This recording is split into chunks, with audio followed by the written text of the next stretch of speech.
the first place I always started off with is how do you define success? A lot of companies that have interviewed over the years, when we're working with them, they're like, well, I'm not sure, but let's look at this. So this became, like you could say, the common denomination, interviewing thousands of companies, thousands of entrepreneurs, thousands of Fortune 100 companies. So they want higher profits, for example. Let's say you got different shareholders, and you have to show next quarter that you're going to earn more profit, more higher margins for them. The other one might be more customers you really want. You got customers, but not really the ones that you particularly like or you really have, but the ones that you ultimately want is what you aspire to. Recognized as an industry leader. A lot of companies go, you know what, we want to be a house-known brand. Okay, so be recognized as an industry leader. More time with your loved ones. A lot of companies are very successful, and then the owners or the founders go, you know what, I just want more time. I want more time, I want systems in place, and I want to be with more of my loved ones. Another one would be like making a difference for humanity. Like they just say, you know, with Bill Gates, for example, he's all about humanity, right? He's about beyond making a profit. He's a vision beyond a profit, okay? So these are just some of the things that we found that what companies are looking for and how they define success. So now we've got to look at, well, what causes businesses to fail, okay? So a lot of times businesses fail because they have a misuse of funds. They don't know how to allocate their funds. They're not putting enough towards business development, not putting enough towards brand development. They move right into the product, okay? Irrelevant business plan, a business plan that doesn't really reach cross cultures or even cross generations from X, Y's, and Z's. I'll be talking quite a bit about this. Lack of brand impressions. They don't have the brand impressions they want to stand out amongst a cluttered space in a market. Okay? Lack of a competent team. They might have a very strong team on the left side, which has to do with operations, left side of the brain, like logic, structure, but they have no creativity of how to actually engage with the actual customer. Or vice versa. They spend a lot of time on creativity, but there's no foundation and no structure. Okay? Lack of loyalty, meaning the customer, the employees are not loyal to their culture. So we're going to talk about all these things and how to avoid these mistakes. This is an illustration of how companies really work with creative companies. They usually have a great idea, and then you get someone that's usually like the creative director, the director, right? And then they actually let's say you want to do a social media, then they're passing that information that they actually understood about what your needs are, and then passing to that person, that individual person who's actually the production person, right? So that's pretty much how it's typically done. But what happens when you want, like let's say web, and let's say you want print, and let's say you want copywriting. So now what happens is that the client has to play the creative director and try to direct these different entities. What happens is that you're not going to get synchronicity, you're going to get what I call confusion, and let alone there's going to be a lot of finger pointing, okay? So it gets even more complicated as your company grows, and let's say you want now a retail space, let's say you want presentations, you want vehicle designs, let's say you want print for magazines. See how convoluted and how complex it gets pretty quickly? You're now having to really orchestrate maybe 15 different entities and try to have them work in harmony. Okay, this is really the typical model. The other problem that starts to happen when you work that way is what I call the Sybil effect. Let's say that this is really what your company's value is, this shape, this color. Okay, you're trying to express it, right? And you're trying to communicate it. And let's say this is a name of the company. Let's say that this is the website. Let's say this is the brochure. Let's say this is the logo. These are the colors. This is the marketing. This is the social media. You see that there's really nothing that actually would reflect it. Well, there's a couple of reasons for this. One is there's a lack of integration between the creative talent and how to express who you are in its position. Another problem becomes that the position itself is wrong. You're not clearly positioned for a great market share. And I'm going to talk quite a bit about this. So this is what's typical with most companies. This is the biggest problems that usually companies face, whether you're a multi-billion-dollar company or just starting off. Okay? This is how we figured out the solution. Is first, you got to figure out your core positioning. You got to look at 3 levels of your core positioning. You got to look at your business, you got to look at your market, and you got to look at your customer. Most companies treat those as separate subdivisions rather than looking at them as really how they're going to integrate them, as interdependent. Okay? So when this is communicated in your position very clearly, what happens is now then if you have all your alignments done properly, all your engagement points, your touch points, let's say your website, your brochure, and everything starts to look the same and starts to communicate and reflect the same value of what you want to put out there, what happens is that the image is going to hit the consumer stronger and be more direct. Now the problem is this. You don't have control over the brand image. And the brand image is this. Let's say, let's say you, I'm picking on you. Let's say you want to own, if I give you a choice to own a brand new Mercedes or a brand new Ford Pinto, what would you choose? A Mercedes, okay. So this is how powerful branding is. That's what she owns in her mind. She maybe have never ever driven either of those cars, but she already has an expectation. Does that make sense? And it takes a lot of development, a lot of imagery to create that image in that person's mind. I call it real estate. And there's only so much real estate a person can hold in their mind. It's a question is, how concise are you being with your messaging? The parts that you do own, this is the cool thing, the parts that you do own is your core position and the identity system that gets to express that position. Does that make sense? So you get to influence either on a way that's done from the hip, or you're doing it very strategically. That's actually by design. Unfortunately, most companies do it from the hip. They don't. How are you supposed to know this information? It's not taught in school. And then there's another problem too when it comes to branding. A lot of people that say they do branding, a lot of them are doing parts of branding, like let's say advertising, graphic design, marketing, so forth. They're not looking at the big giant equation of what ultimately creates that brand. Does that make sense? So there tends to be a lot of confusion out there with branding itself. What is branding? Like I said, the way that we look at things is looking at a whole brain approach. If you look at every large company that's made it highly successfully, let's say Apple, they're looking from 2 equations. The left-hand side, which is going to be the business structure, profitability, logic, operations, okay? That's the left. The right-hand side is the creativity. Most companies start with the left side of the brain. You need to start with the right side of the brain or re-examine and rebrand from the right side of the brain, which is the big picture, the creativity.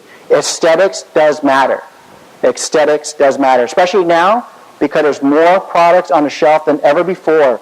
How are you going to stand out in the consumer's mind? Okay? So you got to take a whole brain approach. Each are equally important. So what we looked at is we broke it down to 3 and look at your company, where you're at with this. There's what I call phase 1, the master blueprint. Looking at your business, how it's going to be run, like operations, profitability, structure, employee, HR. Then there's the market, which I actually call customer strategy. Who is specifically your customer? What generation? X, Y, and Z. Can you actually create a product that hits multiple generations? Phase 2 is looking at authentic brand identity, meaning that what is going to be the identity? What is going to be the look and the feel? What's going to be the colors that you're going to represent? What are the colors that you're going to own? Like Kodak owns yellow, for example. Fuji owns green. Coca-Cola owns red. Pepsi owns blue. You see how that works? There's a deep psychology behind color in itself, of how you actually build that billboard in the consumer's mind. Then it gets into brand management. Let's say that you want to grow your company, you have a store, you got products, you want to create line extensions, or you want to create affiliations, or you want to create more bricks and mortar as a chain. Okay? That's called brand management, and how you're going to manage the brand to protect it and also grow it. So strategy. Let's start with strategy. What is strategy? And I get now in defining some of these bits and pieces in more in depth. So the first thing is that you don't leave things to chance, okay? Don't leave your business to chance. Don't leave your brand to chance. The second thing is hope is not a strategy. A lot of people just hope they're going to have the right person pick up their product. They're going to hope that their customers are going to pick up their product. They're going to hope they have the right distribution. They're going to hope this and that. That is not a strategy, okay? Now, this is a great thing. A strategy does outline a map. It does create a map, and a map leads to treasures. So the question is, what treasures are you creating? What have you outlined? Okay? So like I mentioned, there's 3 components that we look at that make a very strong strategy. It's going to be your customer strategy, the business strategy, and a brand strategy, looking at them together as one map. Most companies go and they make this critical mistake. They treat brand design as the same as graphic design. They go, oh, we have this product, now let's think of a designer, right? They think of it as an afterthought. That's graphic design. Brand design is where you're designing with the consumer in mind, and you're actually changing how you're going to do your business model. Does that make sense? Totally different animal, okay? So you got to look at it from a 3-part. So let's break it down even further. So brand strategy. One of the critical things you look at is you don't build your brand or your business around a product. Did you get that? Don't build it around a product because you're going to limit yourself. What you want to do is you want to build a brand around your vision that sets up the context of what you're going to fit into that. Apple is not built around a product. That's why Steve Jobs was able to come out with so many new products. But it had an underlying values, and it came from the vision that you want to make ultimately user-friendly products. Well, that keeps it wide open, doesn't it? And his thing is about using intuitiveness, and that's why aesthetics and functionality played a gigantic role, which is going back to the right and left side of the brain, okay? Or like you take a look at Richard Branson. You take a look at the biggest companies, they're going to be looking at what difference can they make first. Then they got a bigger playground to play with, okay? Philosophy. Most companies, if you don't have a philosophy, you're going to look like another Me Too. You're going to look like everybody else. And they get lost in the clutter. You got to have a philosophy of why you're doing what you do.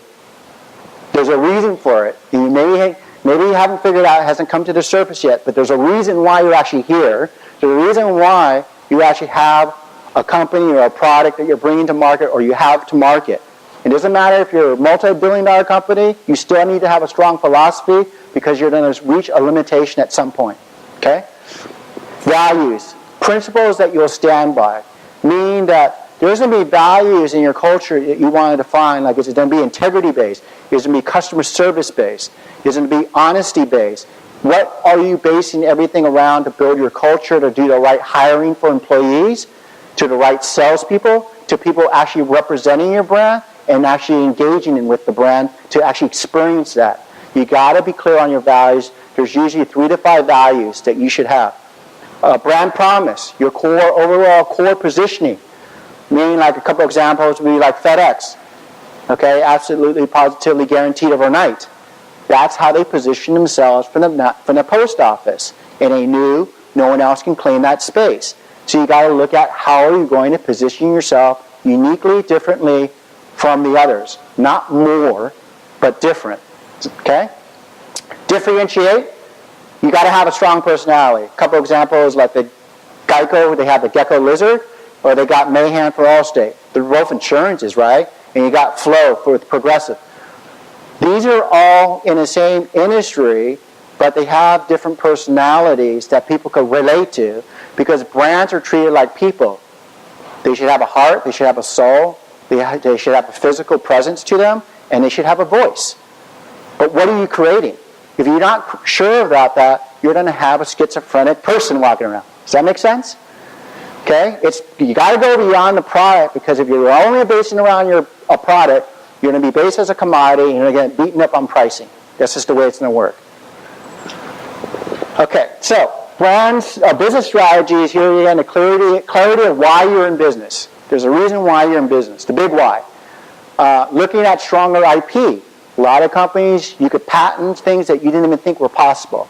You could trademark things that you didn't even think were possible. This builds the portfolio of your value when it comes to evaluation and selling your company, a lot of times you could sell your company 10 times more than the balance sheet because of the intellectual property you own. You could create terms, new terms. You create fictitious names, things that really matter in building that brand, okay?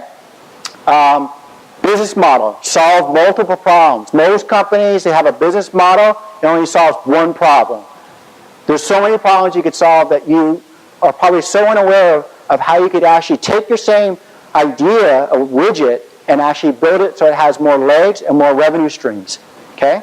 Capital, this is a big one. Misuse and allocation of capital. I'm going to talk a lot about that. Team, imbalanced team of experts. A lot of time is way too heavy on the left-hand side. Usually when I go into big corporations, they got all these great thinkers. They're dealing with numbers and bottom line, but there's no one on the right-hand side. How are we going to engage the customer? What are we going to do creatively? What are we going to do think differently? And how are we going to differentiate? Okay? Those are the parts that really matter to the customer. Okay? And the customer doesn't care about how much money you're making. So you got to have it where it's even keel. Customer strategy is identifying the buyers, whether it's X, Y, baby boomers, or Zs.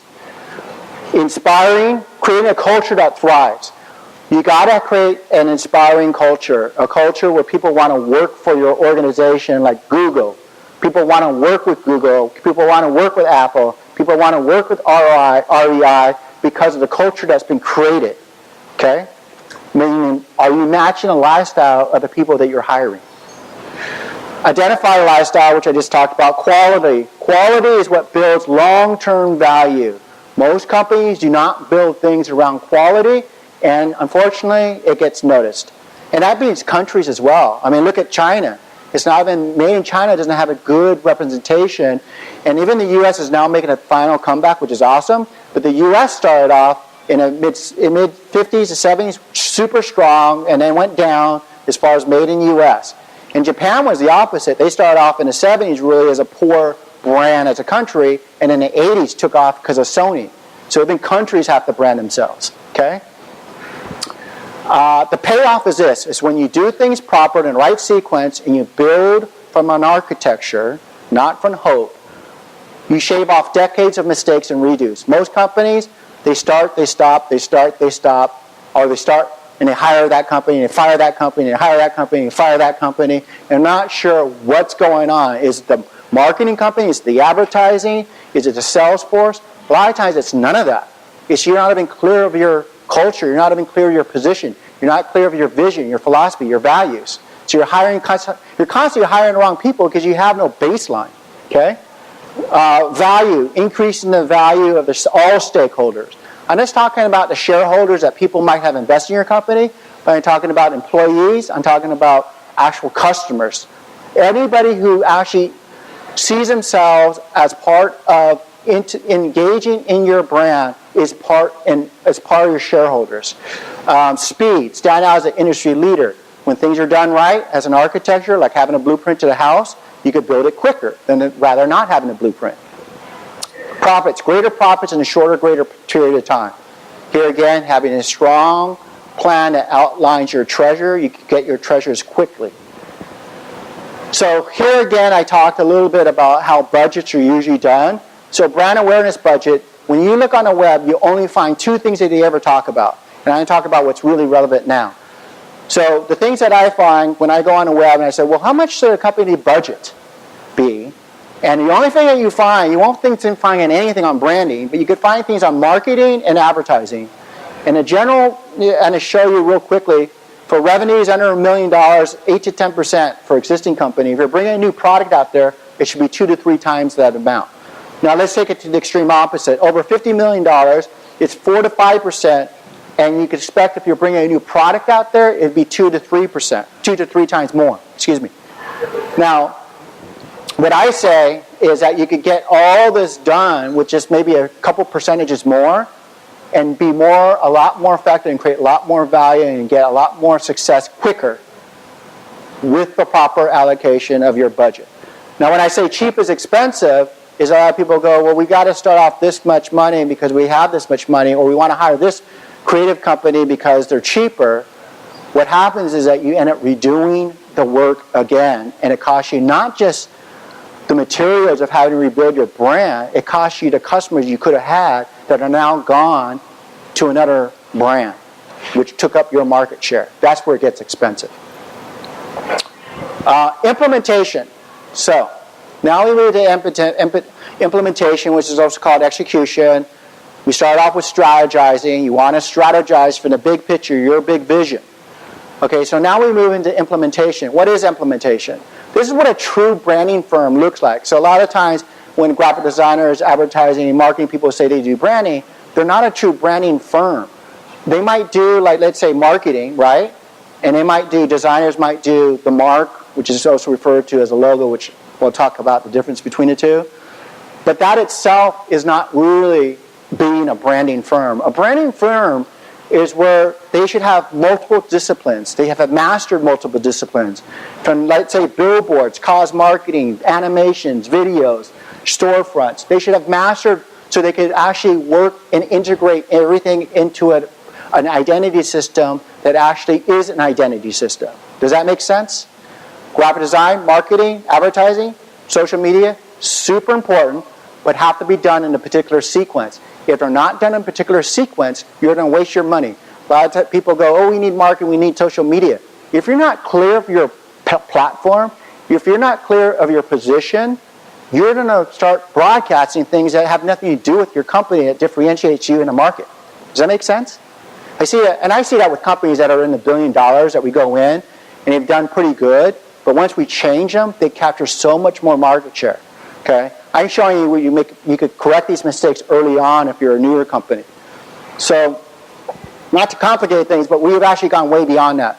We're a business development and branding firm, and what we do is we came up with a whole system approach, which is strategy, implementation, and management, and then we have 6 different divisions, which is in business, PR, advertising, marketing, legal, and branding. And when we integrate everything in a sequence and we customize based on the customer, based on their vision, we work from their vision, and then we roll out accordingly.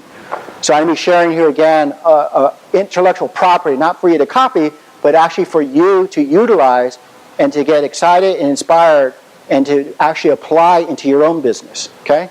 So I want to talk about some of the big things between some of the most important intellectual pieces of property to your company, which is a logo versus a brand mark.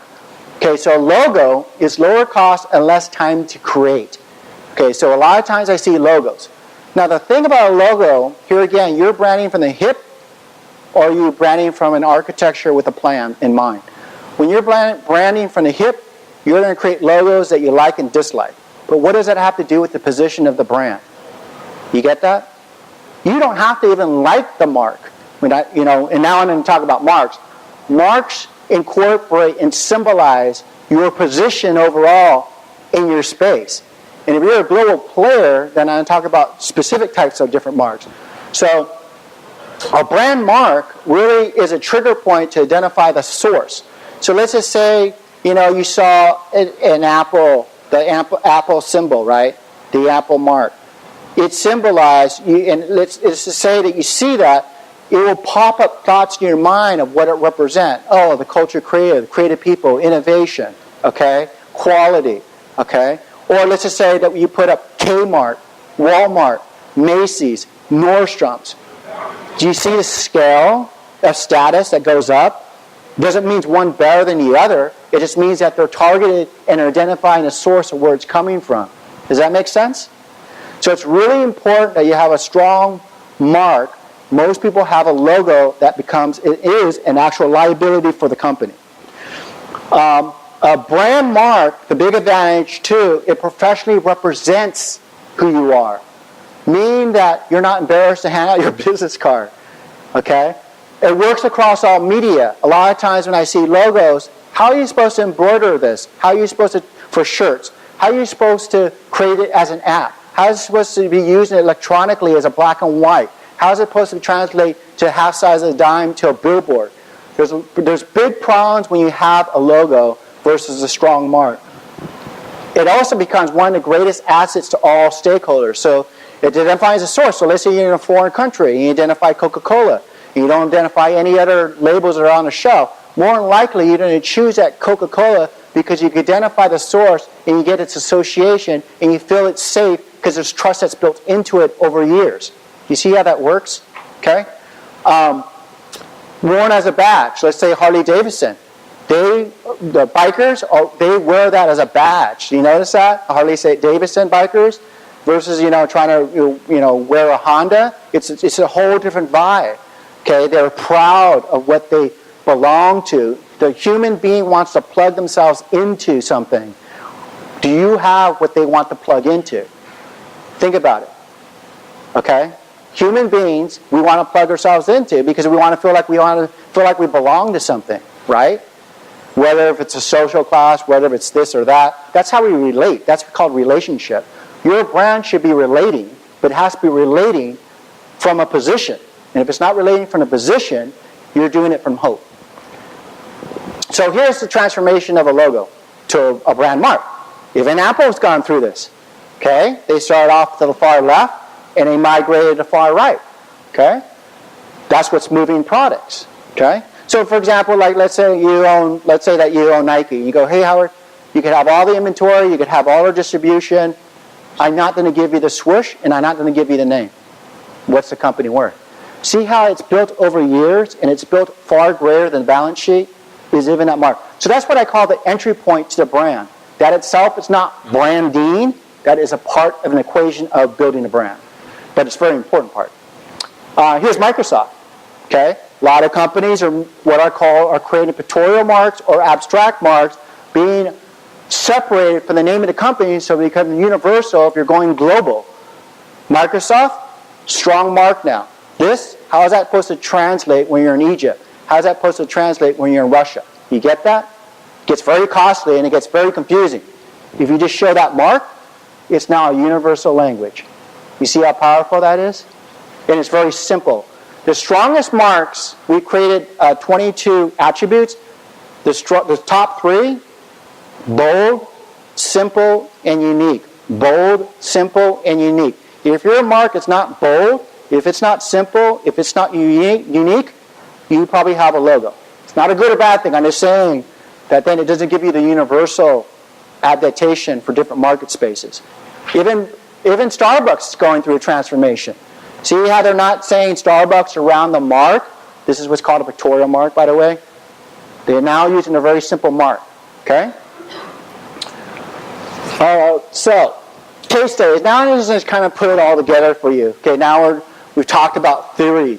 Great. Okay, I'm going to show you actually when you put this together, how it transforms and quickly evolves your company. Okay. Milo B. Butler & Sons is actually, I met someone here last year. He was sitting in the audience. He was actually the head of marketing. And then he was smart enough to take me on because I offer like a half hour of my time through my book, which I'll offer here. And we had a great conversation with him and the founder, one of the founders of the company. He's actually 3 generations old. And he's the first Bohemian governor general. He started the business in 1928. This is the 3rd generation. And we're talking all the way to the very beginning. And selling door to door with his products. Okay? And evolved into several entities, from retail grocery stores to a home mart to a liquor store. Okay, to warehousing, to private labeling. So his company started to grow, and he's out in the Bahamas, which is great. I got invited to go to the Bahamas. I got to see his property. It was a much bigger company than I thought because of his image that he projected. It felt like it was a small company, but it turned out to be a very large company. Here again, he's actually the forefather, you could say. He's on the $20 bill. It's really cool. So there's a lot of heritage with this brand.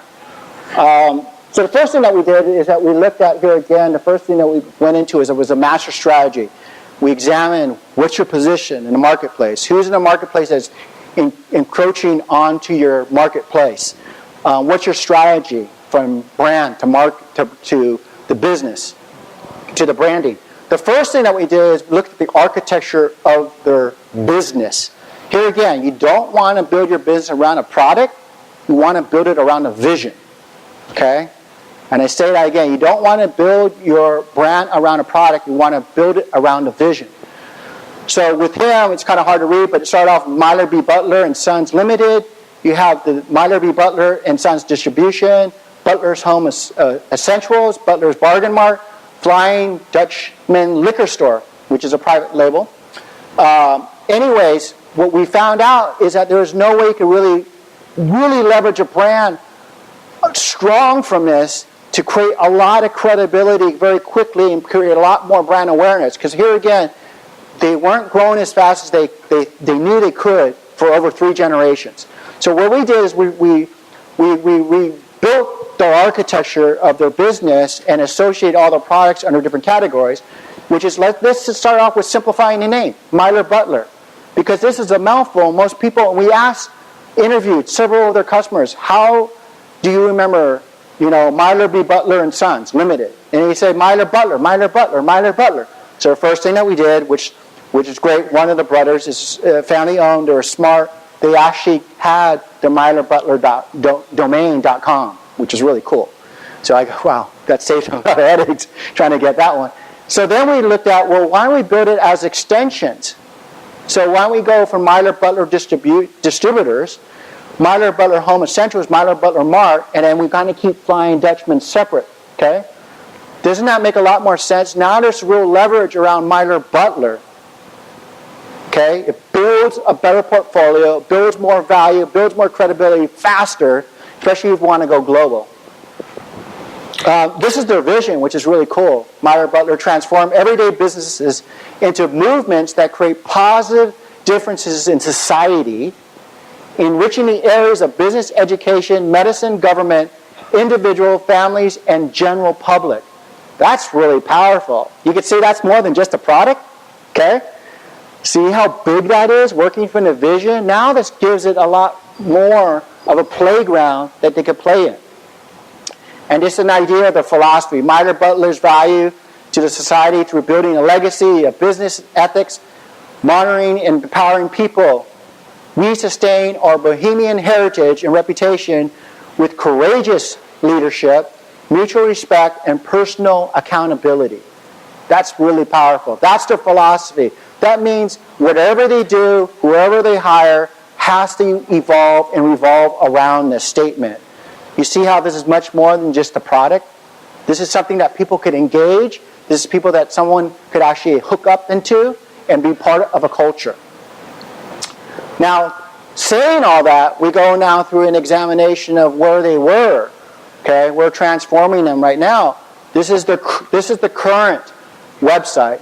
This is the current office space, which is only one office. It's quite a large headquarters.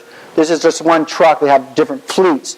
This is the headquarters from the outside, looking from the warehouse upward.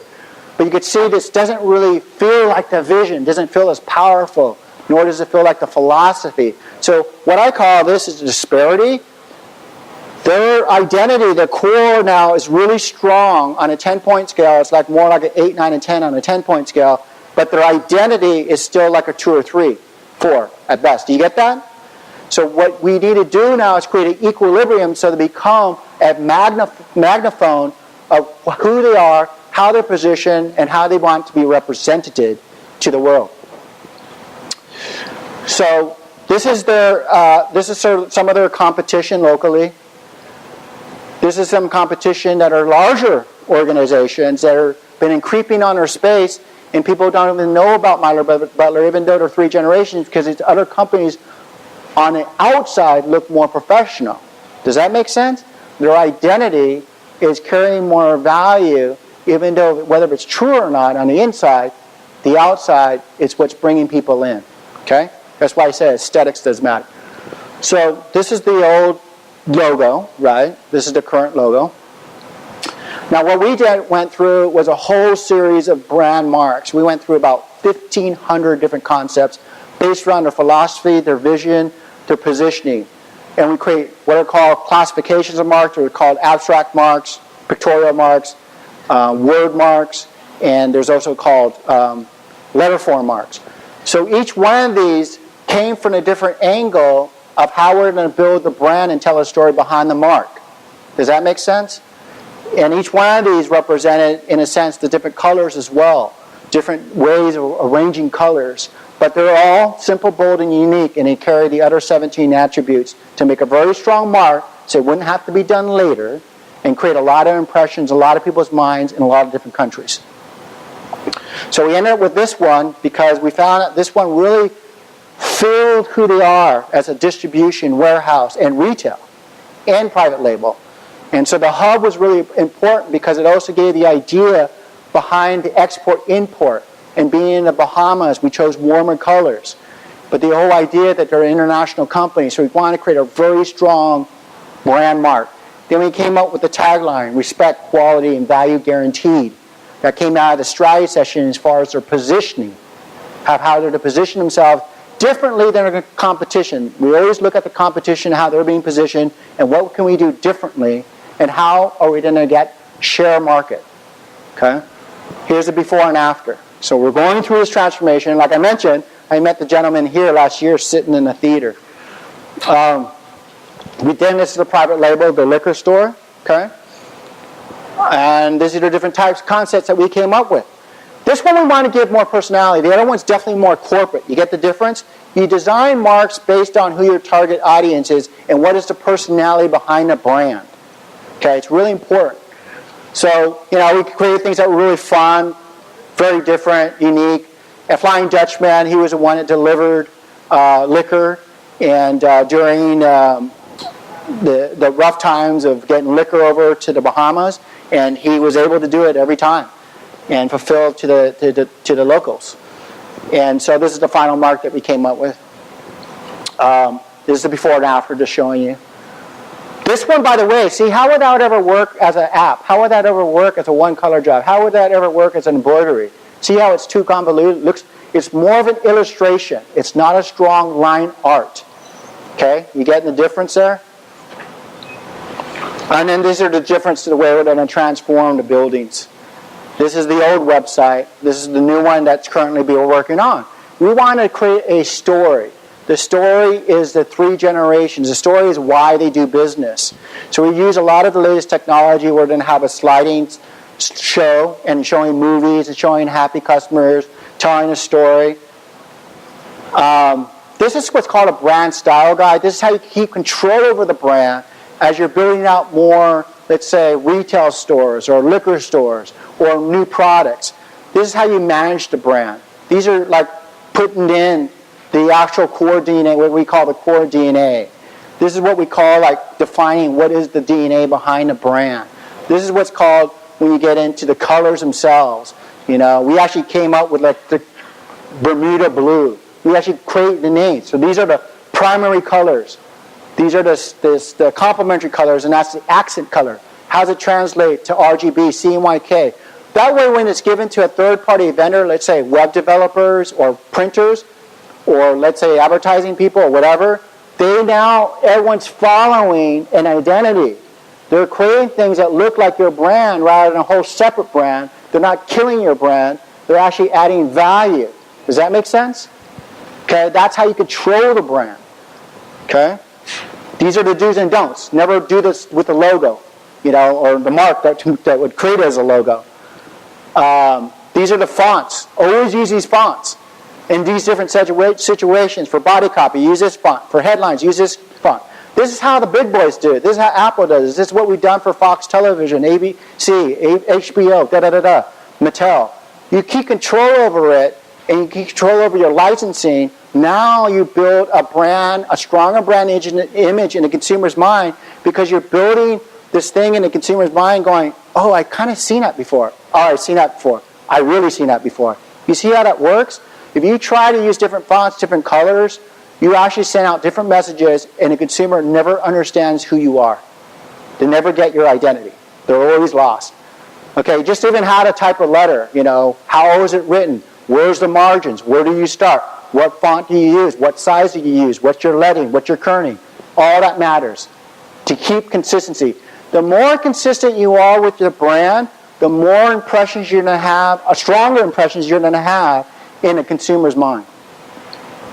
Okay, so now it goes to the private labeling. Okay, that's the before. Now we've changed the labeling. And it's going through this because there's a lot to show. This is another concept. And there's another concept. And then it's showing you the before and after for their private label. Okay? So it's all about, that's why I say aesthetics matters. So many companies put aesthetics to the side and they don't even think about it. And when you really got to think about it is up front when you're designing your business. Because you got to think of how are you going to hit the emotions of the consumer. If you don't hit the emotions of the consumer will never buy. They don't think logically. Even stockbrokers, even people that buy stocks, it's all emotions. Okay? Then the logic backs up the emotional decision. The logics back up the logical decision. And this is proven through psychology. So I'm going to show you another case study which we have rebuilt 52 retail stores, and now they're going to 60, and they're moving very rapidly. This company came to us, they said you could turn around companies. And the WSS, this is the old logo. Then this is their collateral material. This is what I call the assessment of looking at them. And then this is before and after. We got rid of warehouse shoe sale because people didn't recognize them as warehouse shoe sale and was confused, are you WSS or warehouse shoe sale? We kept WSS. We changed the color, the vibration to the red. This looked too cheap. This looked more racy, more masculine. We used silver because silver, one of their values was innovation. Huge psychology on this stuff. Shoe style and selection was their positioning. They carried apparel, but shoes is really what they're known for. They carry Nike, Adidas. This is before, this is after. This is before, this is after. Started to shift how people identified them. People did not recognize them in LA, and now they recognize them all over, thinking it's a new store. Because we design it so they differentiate from the background, and they differentiated from the competition, which would be Nikes and Zappos. Before and after, before and after. Website, we want to create the best website, better than Zappos, better than Nike, which we did. We made it even more user-friendly, and it worked. The results is the bottom line. How did it change the bottom line? This is what step 2, we're moving to all the interiors. Here again, they were on a decrease of losing 10% a year for 3 years. This is what happened as well. This is the brand style guide to control the brand as they build every store. Every store has to follow these guidelines to keep control. I told them they'd have a 10% gain over 12 months. They had 200% in 7 months, which is unheard of. I was blown out of water when the CFO told me. They had a 1,600% gain on their website. And they had strong relationships with their vendors. They had multiple revenue streams, not just with retail, now with website and events. We created a stronger business model that was more adaptable for different generations. So, there's 3 ways that you could actually create your brand. You could read a lot, okay, or the first one is have it done for you, okay? The second one is hire a consultant, where a consultant would consult, but they're not building a brand. They're consulting with you and giving you a roadmap, okay? And then do it yourself. Do a lot of reading, read a lot of branding books. So what I've done is when I first started, like I mentioned 27 years ago, and helped really branding, where it became more of what is branding and more of a buzzword. Unfortunately, it's been misused, but the point being is this. I did a lot of reading. There was only 2 books that were out there on branding at the time. And none of them, they're very good books, David Eckhart, Strong Brands, great book. But there's no exercises. Like, where's the practical information on how to build your brand? Okay? So what I ended up doing is I wanted to support people on all these 3 levels, because I get a lot of people going, well, we could only afford, let's say a book. So what I did is I had this vision. I had my vision, our vision is to enrich millions of lives by designing businesses to shift their service products or information into authentic brands. Brands that matter more, okay? So what I've done is I actually give you a business brand creating from scratch, an upgrade, or a makeover.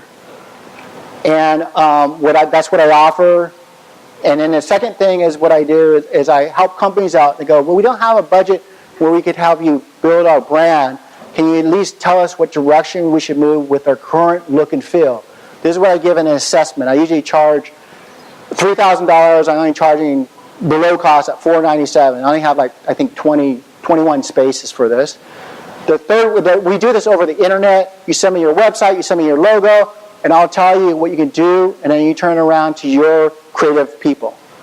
The third way is I'll give you this is what Myler Butler did. I gave him a 30-minute call, gave him my book, an autographed book, which shows you how to articulate more your brand and educate you. And that's for $35, value at $285. I only have 26 books here. And the way that would work is you basically fill out your form, what do you want, and then I accept MasterCard or Visa, and then you would email me if you're buying a book or having an assessment.